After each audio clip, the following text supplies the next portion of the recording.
Good afternoon.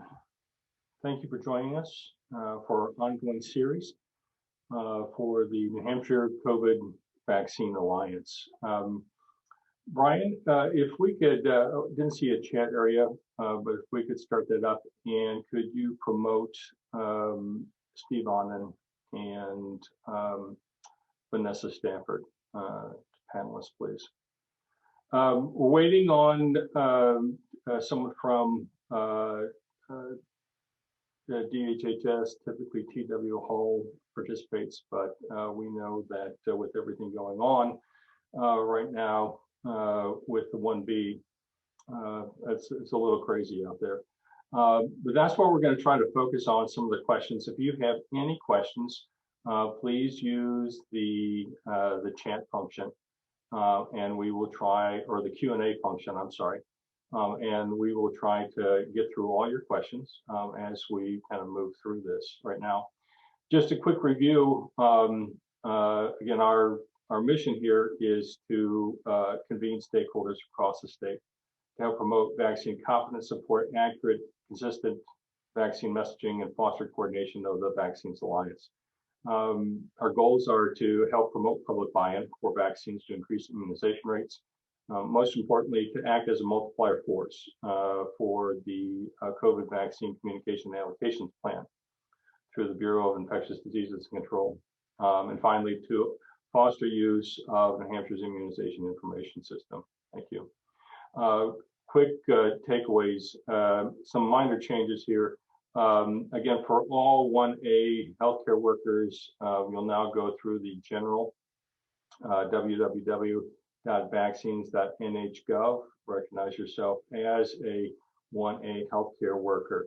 Here's a bit of a problem that we've seen with healthcare workers, and we try to counsel this, is even on the second dose, do not schedule for any place but one of the current fixed sites. If you schedule for a hospital site, then what typically happens is you'll get kicked out and they'll cancel that and ask you to reschedule. And all that does with all the onset of the 1B individuals is it sets you much further back. So we're trying to work through those on a case-by-case basis, but we are seeing some of those cases. So if you're having problems, what we're now doing is we're referring them to this email, COVID vaccine scheduling at dhhs.nh.gov. And we're working with the staff on a regular basis to try to adjudicate some of the problems that are happening through this. But again, we're seeing some glitches with the VAM system that do occur periodically, but as much as we're seeing kind of human error. And the big one is not scheduling for one of the public fixed sites right now. Next slide, please. So just to rehash, and I see that TW Hall is now on, if you could promote him. Just to go over the HAN COVID update 34B was instructions on registering medically vulnerable patients for vaccination. There are two forms. You can do a multi-patient form. It's an Excel spreadsheet. You put that, your attestation information, and then there is a PDF form where you can do individuals. And we understand that some practices, some hospitals actually did work over the previous holiday weekend. And because of that, those patients have been scheduled and are getting their first doses in a couple weeks. So it's important for both practices and hospitals to continue to put this information in.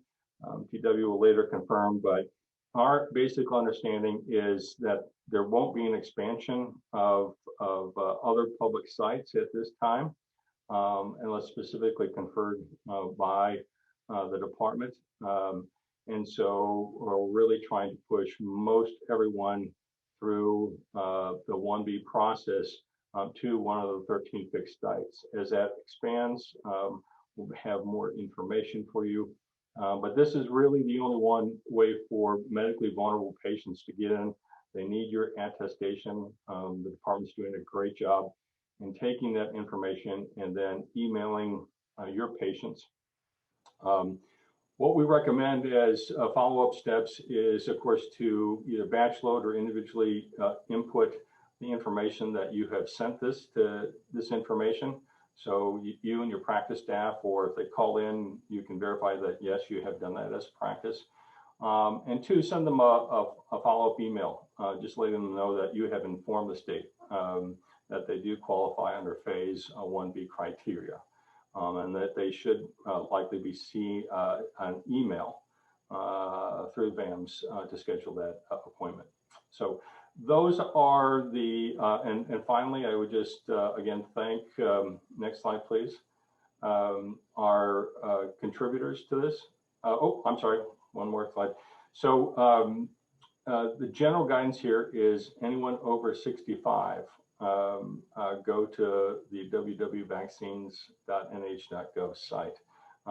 Again, those under 65 who are medically vulnerable, then please either complete a form or the spreadsheet to send to DHHS so that they can schedule a visit. Last slide.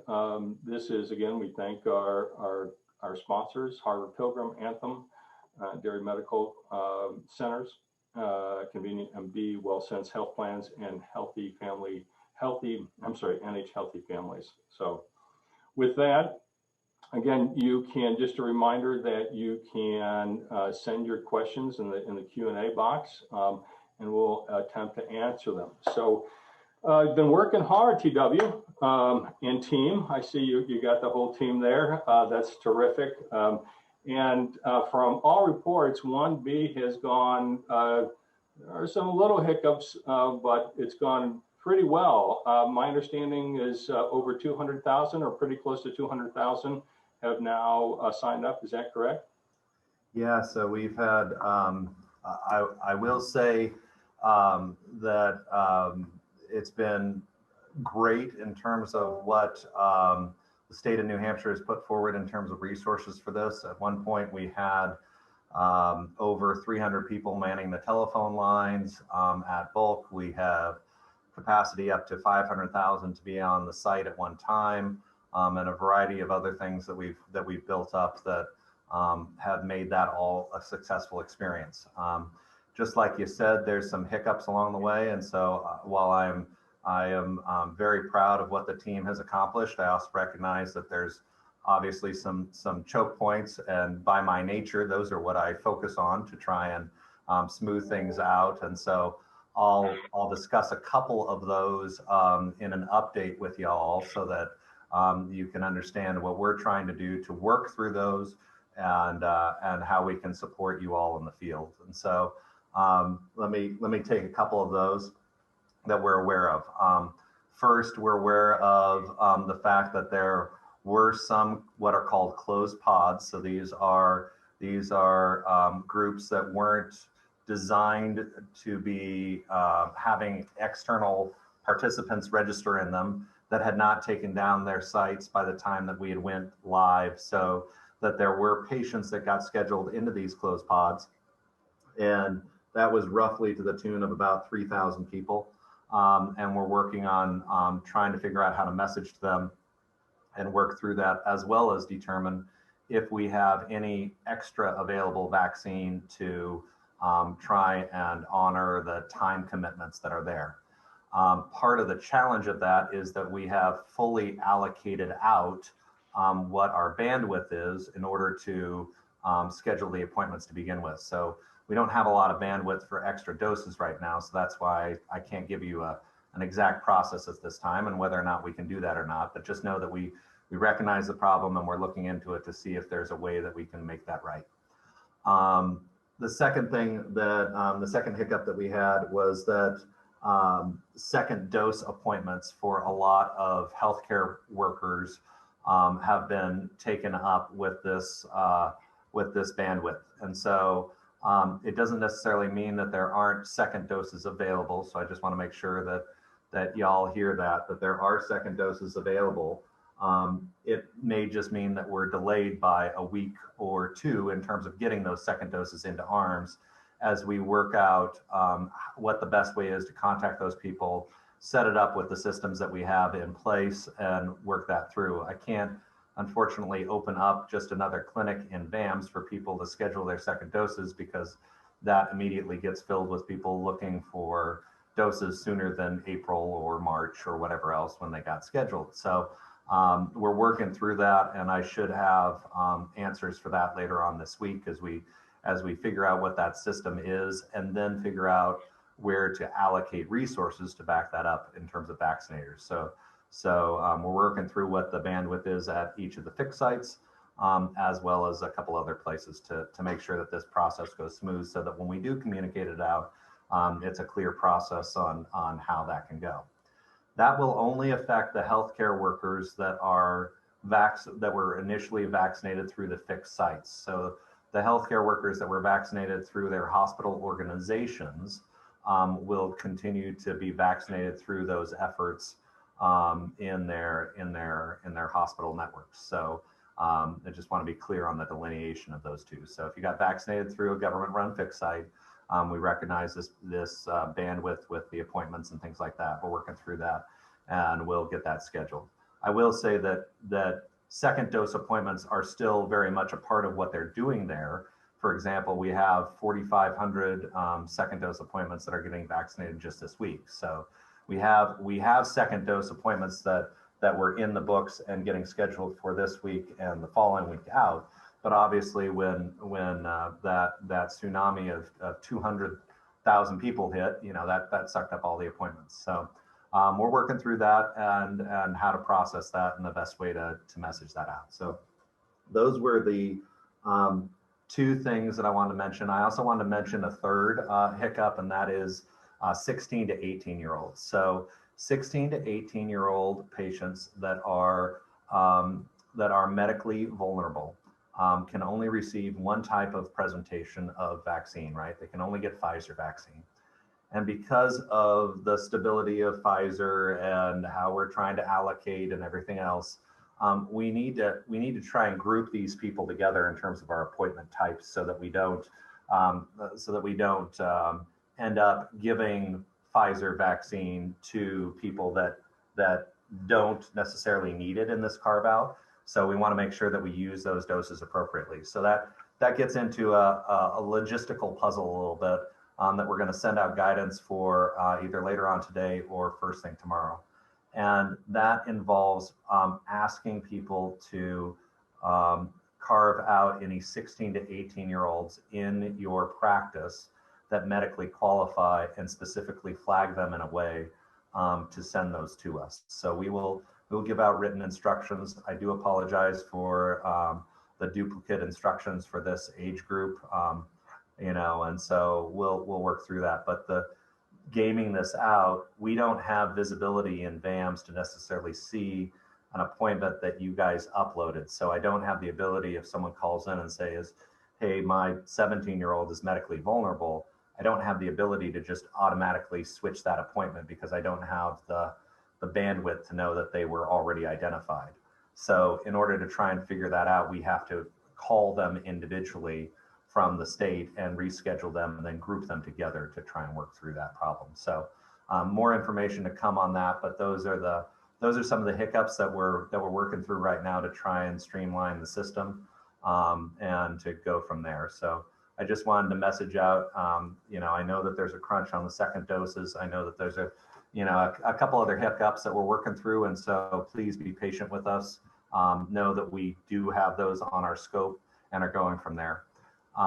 There's one other hiccup that we've heard a decent amount about, and that is people trying to use the portal in VAMS and having challenges doing that. So that's people that have gotten that invite either from us or from you, and that have gone in and in whatever way, shape, or form, they've gotten confused by the system and they're trying to work through it. 211 has been given a lot of resources to start with to try and answer these, but in our feedback from them and with others, they need more. And so know that we're training them some more in how to work through this with these patients and get that designed up. Unfortunately, when I'm going to say we, but when I say we this time, I'm putting my federal hat on. From the CDC, we do not have we don't have a call center designed for patient-specific questions when they're registering. And so what that means is that we, now me putting my state hat on, need to accommodate that in our own call centers and things like that. So we're working through those issues. We know that there are logistical challenges. If you hear about those from your side, our apologies, and we're working through them as quickly as we can to try and make that smooth.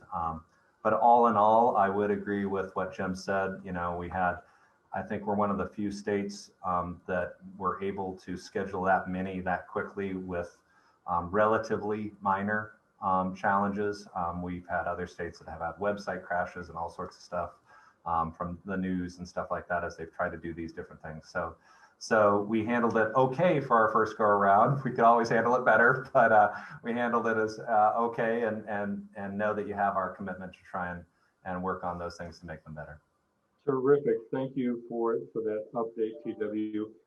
So just teasing that out, and this is a little pre-information. So if you heard, they're developing guidance for 16 to 18-year-olds who are medically vulnerable, who need to get the Pfizer exam. So as we instructed earlier, if your practices can right now identify those patients who would be medically vulnerable, and I'm assuming it's under the same definition as before, it has to be 2 or more conditions as listed in the guidance for 16 to 18-year-olds. But is that right? That is correct. Thank you. Yeah. So again, we encourage you, practices, hospitals to start identifying those patients today. So when the guidance comes out, that you can immediately respond to that. Again, we saw a big variation. Some early adopters who put through thousands of patients, and now their patients are already scheduled early in the process. So again, don't let those patients slip. Try to get them, try to identify these patients and be looking for that guidance that will come probably through a HALN again, but we'll also be republishing it as we move forward, and as I'm sure the Hospital Association will as well. So just a couple questions right off the bat about how many medically vulnerable patients did you have come through out of the 200,000 plus, and is that the right number about right now?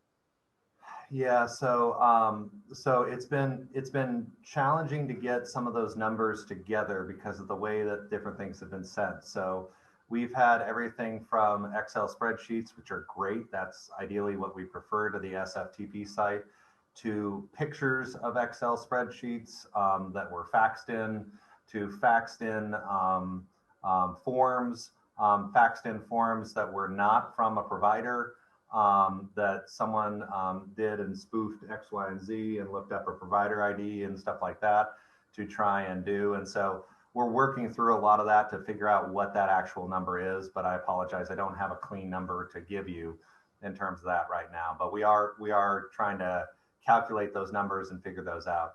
The other thing as a part of that is that some understandably did all medically vulnerable, including 65 and over. And so we're trying to work through then trying to figure out duplicate entries in terms of that and what that looks like. Great. So here's a first question.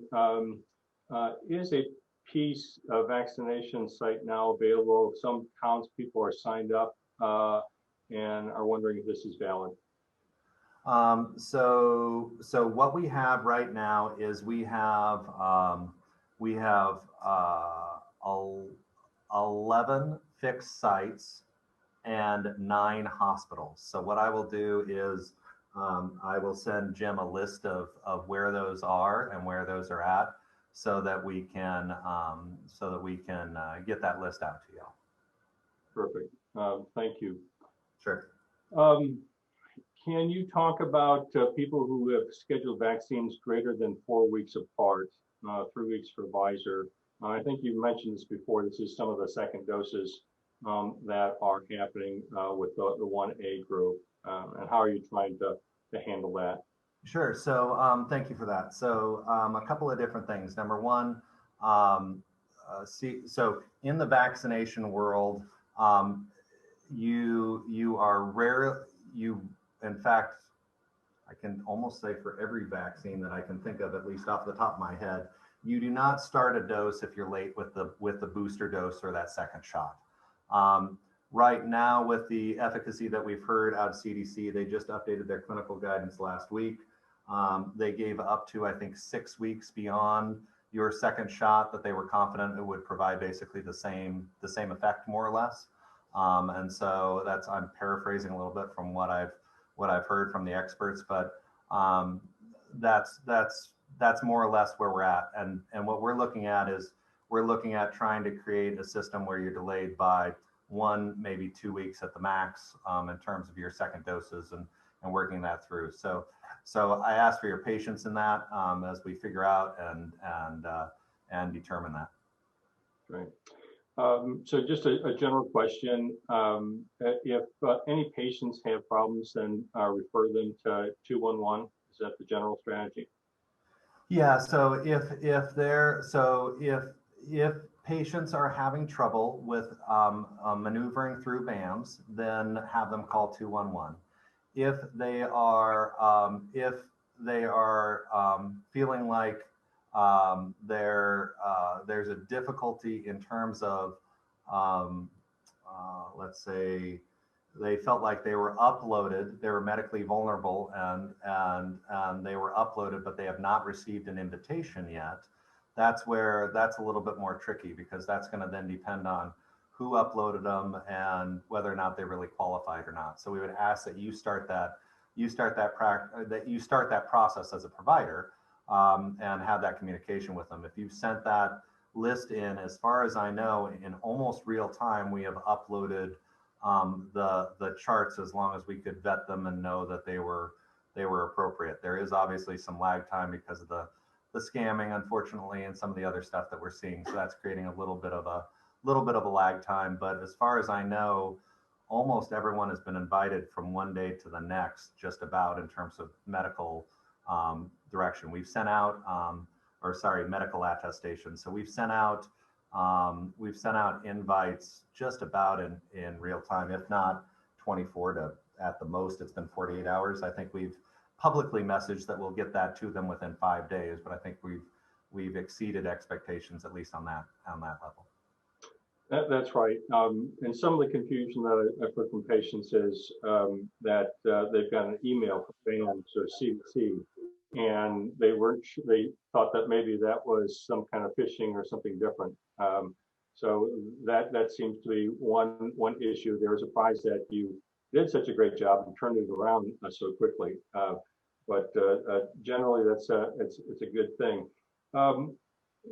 This is a kind of a question that's a policy question. I'll take a first crack at it, but it says, why aren't older adults who are most at risk for serious illness and death being prioritized for others? And the real reason is the governor chose to essentially pull together 65 and above and medically vulnerable into kind of one bolus to do at one time. There aren't really perfect solutions here. Some states like Vermont are only starting now this week with 75 and above. Some states haven't even started with these populations. They're still focusing on 1A. So the bottom line, and it's a trade-off really, I think the thing that you have to appreciate is I've heard a lot of patient feedback that even though they're a month out, they really appreciate just having that first appointment. Had they been in a group where, say, 65 or 75 hadn't been identified at this time, then they'd still be waiting kind of out in the ether. So it's a series of kind of policy trade-offs, but that essentially is what the governor determined and how he wanted to proceed with this phase 1B. And I'll defer if you want to add to that, TW or Colleen. No, I appreciate that, Jim, and that pretty much sums it up. For for right or wrong, this was the strategy that was chosen, and so this is what we're implementing. Great. So it apparently from this message, some practices are having individuals being told by 211 that they, and they've expressed to 211 that they think they have a medical condition. They're being told they have to be certified. And if they don't have a doctor, to have a doctor do it. I think the issue here, as I'm seeing this question, is some of these patients may not have a primary care provider or someone taking care of them. And so in some of these cases, these patients are essentially, if they believe they have two or more qualifying conditions, they're going to have to be established as a new patient. And whether they have insurance or not, yes, it's difficult, but I think that's maybe some correction or some refinement in the messaging is just to know that it's you can do this with established patients, but new patients to certify practices, hospitals can't do that right now without knowing who you are and are not likely to do that if you don't have any kind of relationship, if they don't have a medical history on you to be able to base an answer.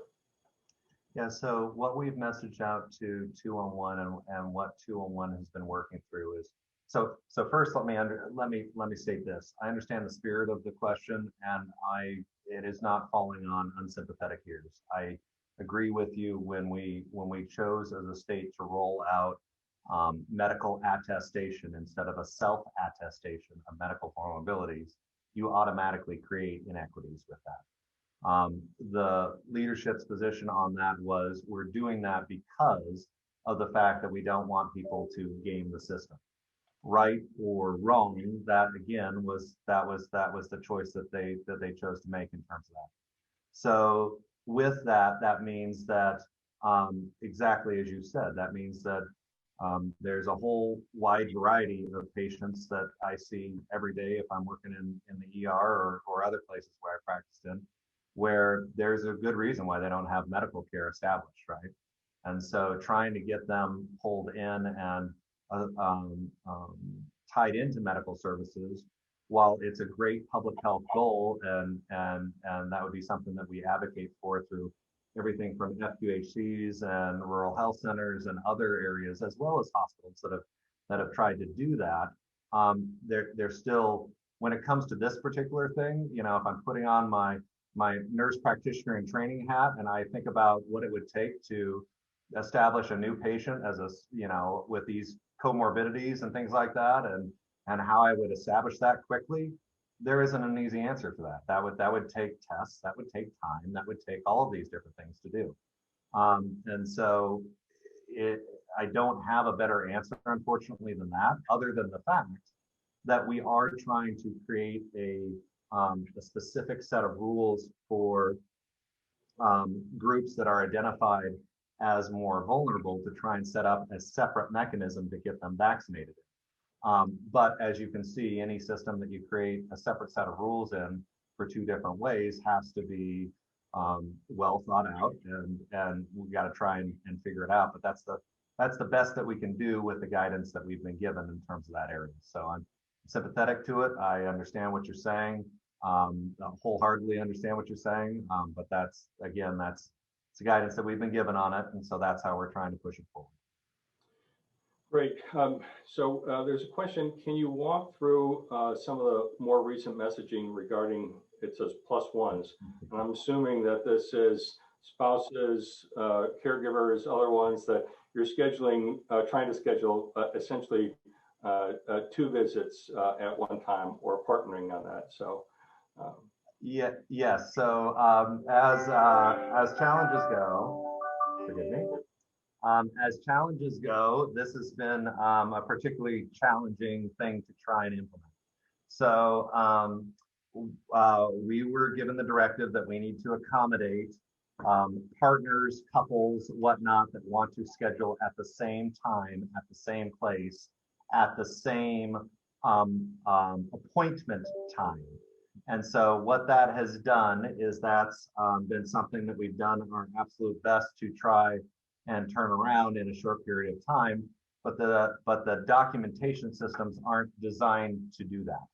And so what that means is that people check a checkbox as they are registering and they qualify for 1B, then they can check a box that says, is there significant other also qualified for 1B? So this is not anyone else that is not qualified for 1B. This doesn't mean that, if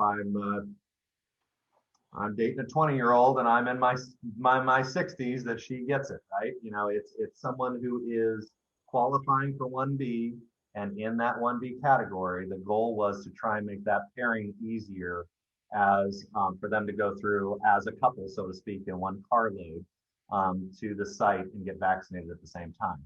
It's a noble goal, a noble effort.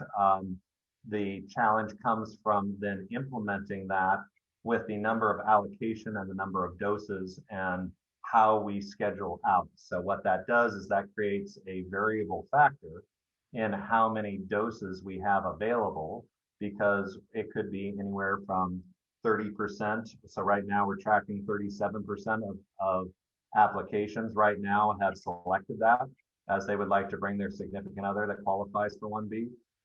But when they get to the site, then that involves them scheduling live at that appointment time, going through data that they have to enter, things like that. So it's a challenge to keep the throughput up at the numbers that are there and accommodate this. So we're doing our best to accommodate it and move through, as well as the challenges of people not reading that whole sentence, right? And it clearly says in there that they have to be their significant other has to be a qualified participant in 1B, and they show up with someone who's not qualified, and then those conversations where they want that person to receive the dose and they can. So we're working through all of those at different times. It's a challenge in terms of allocation. It's a challenge in terms of resources. It's a challenge in terms of a variety of different things. So we're working through it as best we can and working the problem. Great. Next question is for the 16 to 18-year-old patients, if the practice has already submitted their name on Excel sheet, how should they be handling those? Do you want this information again? Are they going to be considered under the first request? How will that be handled?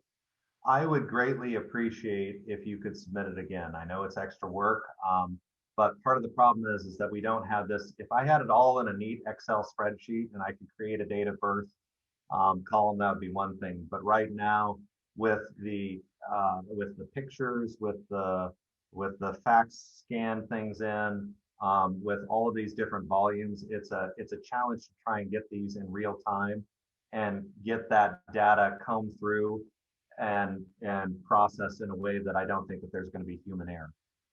Where I get concerned about is to be quite frank, is in any of these systems, when we design human error, factoring coming in, I don't want a 16-year-old ending up getting vaccinated, or what would more realistically happen is they get to the site wouldn't have vaccine, and then therefore they couldn't get vaccinated, right? So the goal is to try and catch these as much as we can in real time and get those submitted to us. Okay. And then just to reflect on the second half of this question, my understanding, you said earlier that a new guidance will be coming out in the next few days, probably through AHAN. Is that safe to assume? I've got to check in with Dr. Daly. I know we've talked about this on a couple of late nights, trying to figure this out over the weekend, along with a couple other things. And so I just got to say more guidance is coming at this point. I'm not quite sure which way we're going through. Okay. In any event, we will try to make sure that guidance for 16 to 18-year-olds who are medically vulnerable. Now, again, I think the thrust of this is, yes, please collect their data again, and please be prepared. And I'm assuming it'll be under a similar format, similar kind of spreadsheets as we've done before. So you won't have to redo those requests, but start putting that information together. Thank you. Although, here's a question, although email is a preferred method of communication, I do have patients that only have a phone. Is there a timeline for reaching out to these folks? We also have discovered that some of the emails provided to our office are not primary emails, so patients are not seeing those directly. Not their fault necessarily. So how are you handling just I guess just the phone, those are the only phones right now? So those that, if you send us something that only has a phone number on it, then we will reach out to them to schedule. All that we ask is, again, that you're sending us people that want the vaccine, not just the whole population, right? So send us the people that want the vaccine, and then we'll reach out to them by phone to schedule. If you come across, because we're not going to know if we have the right email or not, when they upload into VAMS, if you're getting an email list, or if you're getting a correction in an email or whatnot, then we need to know that. We need to know that email so that we can send them the right email address so they can sign up. That's the only way that we can correct the email challenge if it's the wrong one. Great. There's a question here talking about that some people have received letters from their PCPs indicating that they are eligible for 1B, and the PCP has notified the state. When these people go to register, they can't get past call your doctor page. So I think there's a misunderstanding by some patients that essentially what they'll be getting next, as I understand, will be a message to schedule their visit. They're not going to essentially register. So if you're PCP, is that correct? Affirmative. So those that medically qualify will not go through the web portal that is access to everyone. What they're going to do is they're either going to receive a VAMS invite from you all or from us, and it's going to be a straight email that goes to them that basically runs them through, has them set up a username and password in VAMS, and goes through and actually puts them straight into the scheduling, because they've already been vetted, which is what that online form is designed to do, is to take that as a general population portal, allow people to vet and set up for 65 and older. With your medical attestation, we skip that part and we go straight to the VAMS entry, in which they then answer the screening questions and go through from there. Great. This is a question I think I can handle, but it's essentially says, if we've already submitted our medically vulnerable but identified others, would we go ahead and just redo that process for additional patients that we discover? Please, I think this is going to be an ongoing process, right? No provider practice is static, or I should say, few provider practices are static unless you've been doing it for quite a long time. And so with that, we understand that you're going to have needs to update lists at different times, and as new diagnoses occur and whatnot. This isn't a one shot in time, but we recognize that as those new people come in, we want to be able to take care of them. Great. And just a clarifying question, while the format will be the same, will there be separate kind of forms for the 16 to 18-year-old medically vulnerable patients to kind of distinguish them? Yeah, so what I need to do is I need to update that form that went out, and so that's on my to-do list to see if we can get that taken care of for y'all. And that would go out simultaneously with the guidance, of course. Great. Are there fixed sites for administering vaccines while people are in their cars? Again, this kind of goes to the early question, wondering about plans to accommodate people who do not drive. Can they use non-emergency medical transportation to get to the site? So thank you very much for that. So yes, we are vaccinating through drive-through clinics, the majority of the fixed sites. We have heard from a few of our hospital partners that some of them are doing walk-in clinics where people would actually walk in and get vaccinated, but all of the fixed sites right now at the state are doing mobile drive-through clinics. They can absolutely have someone else drive them. They can absolutely have, heck, they could take an Uber if they wanted to, or whatever else to get through the line, or if that's available at your place in the state, or whatever they can to get through, and then the site would then obviously accommodate that by going to the different side of the car or whatever. Right. This is something we touched upon earlier, but again, just to kind of reemphasize, if patients, want or are calling a new practice, then they will have to become new patients, and they'll have to be seen, they'll have to be evaluated to determine if they're eligible. There's not an easy way around this process, but I think that has to happen. If we identify cases that those who are not insured or others, then we'll try to, figure out ways that we can better accommodate them. But this is not necessarily going to be an easy for those who don't have a PCP right now, one way or another. It's going to be a little bit of work to get them essentially attested that they're medically vulnerable. So we have a little bit more time for questions. We're happy to take those on. I will say that my experience, I had a conversation with a Fortune 500 company the other day, who said that they had done a survey of 26 states where they had various locations, and they had New Hampshire at the top of the list for executing, phase 1A and 1B. He said others are nightmares. So again, I want to congratulate the division team there for some excellent work. This is all being driven by essentially a lack of supply. I think as the governor has articulated, until that supply changes, we have increased supply. There are really imperfect solutions to get these patients who are more vulnerable. And that has been the decision by the state. I remember that I sit on the State Disaster Medical Advisory Committee, and we were asked in very early January, should the philosophy of the state for vaccine allocation be based on reducing infections or reducing deaths? And overwhelmingly, that message came back that the committee thought that it should be reducing deaths, and that's essentially what we're pursuing here through 1B. So again, not a perfect set aside for any of these policies, but we're trying to move through them. And then from kind of objective audiences out there are saying, New Hampshire, you're doing a pretty good job right now. So congratulations. Got a couple more questions in. Can you talk about how the equity set aside will be distributed?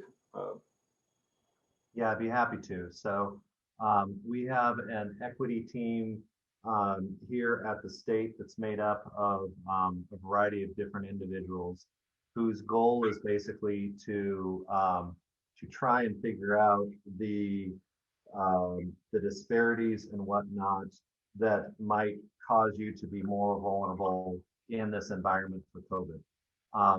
As you know, if you work in equity or have forayed into that in terms of public health, there's a variety of different ways that we can slice inequities, right? I could come up with 7 different factors of inequity and cover 100% of New Hampshire's topography, either based on rural region, access to resources, income, morbidity and mortality rates to COVID-19 or other specific areas like that. So what they did, one of the things that they did was they created a map for us that created basically used 5 different different key vulnerability tables to come up with the largest areas where these inequities occur.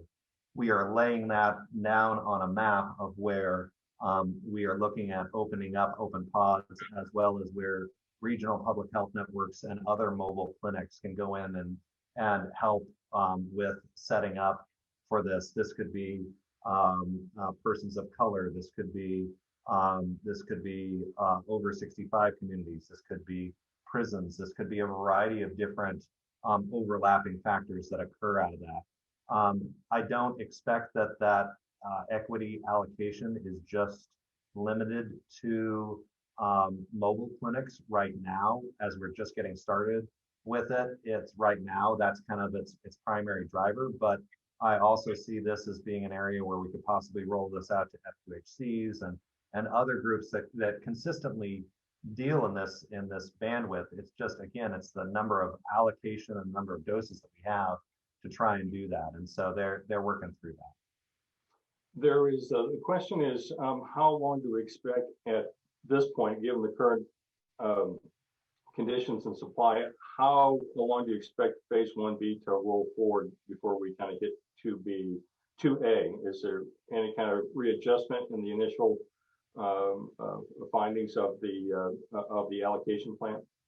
So right now, I'll tell you what's challenging out of trying to do this. What's challenging out of trying to do that, Mark, and we're doing our best to pin that down, is two major factors. Number one, we have medical vulnerabilities data that's roughly about 165,000. But that's anywhere from age 18 to 65, or age 18 above. So then you also have that combined with data that there is roughly about 256,000 of our population that's 65 and above. And so when you take, and those are the two biggest categories that we have right in this area, it's hard to get a firm denominator of the total number of persons that we have that are going to be doing this. We also have the X factor of people that may not qualify in terms of the list of medical comorbidities, but a physician feels like they still should qualify because of different things that they're going through or whatever that is. And so there's a couple of different X factors in that. So that makes it difficult to come up with a solid denominator. The other thing that makes it a little bit challenging is percent uptake, right? So even if we have a solid denominator, it depends on which population you're going into and what that uptake is. And so you can have a factor of anywhere at our low estimates, we think around 60%, 65% in terms of uptake in different populations that we've vaccinated so far, all the way up into the upper 90s. And so when we're trying to come out with that compared to how many that we have in terms of 17,000 doses per week, that's where we go, okay, well, right now the schedule is moving, and I think it's supposed to 1B is supposed to end in March or April, but we're pushed out through April right now, and maybe even start to go into May. The other factor that's a little bit difficult to try and cover this is that with that, it also depends on where our allocations are supposed to go. And so we heard some kind of roller coaster, messaging from the federal level of, you're going to get more doses. No, you're not. Yes, you are. Okay, you might get a little bit. Okay, it might be 5%. No, it might be 30%, and so we've gotten different messaging about what that is stable overall. And so basically the way that we've chosen to work this is by saying, okay, look, we know that our amounts are going to increase, and we know that they're going to increase at some point. And we've been messaged that they should start to increase in significant volume in February and March. Now, what that is, how much that is, those are all black boxes, but we know that it should increase to some degree. So we took that and we said, okay, so if it increases to some degree, then we should be able to bring those people back from that March and April and have them reschedule and come back in. And then we would still be on track to finish up. But until we get a little bit farther and a little bit more messaging in terms of how much vaccine we're getting in, we're trying to open up the schedule to see what that denominator is, and then go from there to try and work that back when we have more vaccine. So that's how we're trying to scale the problem with the variables that we don't know, to be frank. Good. Well, thank you. No, it's a complex, evolving situation, and I think as the governor mentioned, if more vaccine comes in, then we'll be able to speed some of these second doses up. And this goes to this question: what should people do if the earliest they can schedule a second vaccine online is 45 days after the first, due to limited availability at all the surrounding vaccination sites? I guess that would be almost a question for Dr. Chan or Dr. Talbot, but I'll let you take a crack at that. Sure. So here's what I would say, because I'm going to tackle it from a logistics standpoint. I'm going to say, go ahead and put yourself on the schedule, right? First thing that I would do is secure the appointment that you have access to. And I'm just going to say that as a worst case scenario. Then the thing that I would message out is to say, please be patient. Within the week or so, within 1 week, I should be able to give you guidance on where to go for your second doses that should be able to allow you to cancel that appointment and move appointments up. So, because I'm built the way that I am, I always want to have a plan A and a plan B. And so my plan B would be to fall back on that, appointment at 45 days out if for some reason something happened and I couldn't get that appointment time sooner. But know that we're trying to work through that and we're fully cognizant of that problem. So again, I hope to tackle that in terms of bandwidth and the people. And I will say that, when you were giving kudos earlier, we have at this point, I want to say over 500 or 600 people at the state, be it National Guard, be it others that are underneath our vaccine operations branch. And so if you see a service number out there that's a National Guard's service member, or you see any of the others here at the department, they're all working really, really hard for you, and appreciate the kudos and whatnot. Know that we're trying to do what we can to work through these kerfluffles. We really appreciate all of you. We know that some of the policies that have come down the pike have not been easy on you all. And so thank you for working with us, being patient with us. The times that I'm asking you, like today, when I'm asking you to resubmit data that you already submit to us, I know that's not ideal. So please know that we really do appreciate you. And I'll just say I'm continually impressed by the citizens up here in New Hampshire about how you all band together in this and tackle problems from multiple different viewpoints. And that's why we're leading the nation, is because each of you and each of these different points are coming at it from different areas. You're giving us good feedback. I'm in a room with 4 walls. I haven't poked a person with a needle in a good 4 months. I know that there's a lot that we don't know. And so we get that feedback from you. We turn that into actionable intel, and we move forward with it. So thank you all very much. TW, as always, and Colleen and the rest of the staff there at the division, thank you for your time. Just a quick recap, we will be expecting guidance from the division in the coming days. This has to do with your patients who are medically vulnerable between the ages of 16 and 18. And we're suggesting strongly that you go out and look and through your case files and identify those again, and have that information ready. The forms will be a little bit different, but the information that you gathered up will be the same. So just be on the look at that, start to look for those patients back in your records again, or thread them out from an earlier submission that you did. So again, thank you everyone for your time. As we move forward here, I think in the coming weeks, we'll be looking at some of the communications plan again, and how we specifically can move forward. Again, we'll probably next week will be more of this type of allocation plan questions and issues that are kind of popping up to get through this. But I think what we'll be trying to do here is really trying to shore up getting the medically vulnerable as much as possible, having those submissions come in, and then start the targeting the 65 and over who haven't responded yet, and start to work on some of that messaging before we move into the 2A group. So again, thank you for your time again, TW, Colleen, everyone there. Thank you very much.